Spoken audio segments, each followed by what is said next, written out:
అందరికీ నమస్కారం. నా పేరు బొబ్బేపల్లి సురేష్ నాయుడు, సర్వేపల్లి నియోజకవర్గ జనసేన పార్టీ. పొదలకూరు మండలంలో వామిటిపర్తి గిరిజన కాలనీకి వచ్చాం.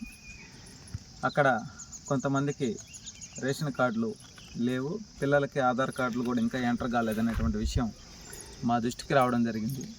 వెంటనే సచివాలయం కూడా వచ్చి ఇక్కడ అడగడం జరిగింది.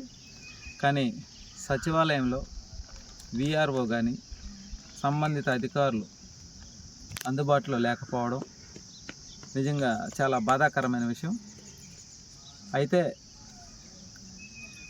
ఏదైతే గిరిజనులకు సంబంధించి రేషన్ కార్డులు కావచ్చు, ఆధార్ కార్డులు కావచ్చు, వాళ్ళకి సంబంధించిన ఇళ్ల స్థలాలు కావచ్చు, ఇవన్నీ కూడా సచివాలయానికి వచ్చి వివరణ కనుక్కొని వాళ్ళందరికీ కూడా కూటమి ప్రభుత్వంలో భాగంగా మేము దగ్గరుండి చేపిస్తాం.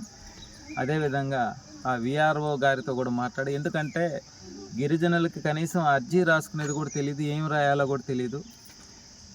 వాళ్ళకి సచివాలయ సిబ్బంది కూడా సానుకూలంగా సమాధానం చెప్పి ఏదైనా అర్జీలు ఉంటే రాసిచ్చి ఇలా చేసుకోవాలా, ఈ విధంగా చేయాలనేటువంటి విధానాన్ని చెప్తే బాగుంటుంది. ఎందుకంటే గత ప్రభుత్వంలో 5 ఏళ్ల పాటు కూడా అమాయకులైనటువంటి గిరిజనులకి 50 కుటుంబాలకు ఒక వాలంటీర్ని పెట్టి ఆ వాలంటీర్ సరిగ్గా పనిచేయక, కనీసం అర్హత ఉండి కూడా రేషన్ తీసుకోలేక, అర్హత ఉండి కూడా ఆరోగ్యశ్రీ అందక, అర్హత ఉండి కూడా అమ్మఒడి లాంటివి పథకాలు అందక, అర్హత ఉండి కూడా ఉండటానికి ఇల్లు లేక, అర్హత ఉండి కూడా రేషన్ బియ్యం తీసుకునేదానికి అవకాశం లేక, రేషన్ కార్డులు లేక అల్లాడిపోయారు. అటువంటి స్థితి కూటమి ప్రభుత్వంలో ఉండదు.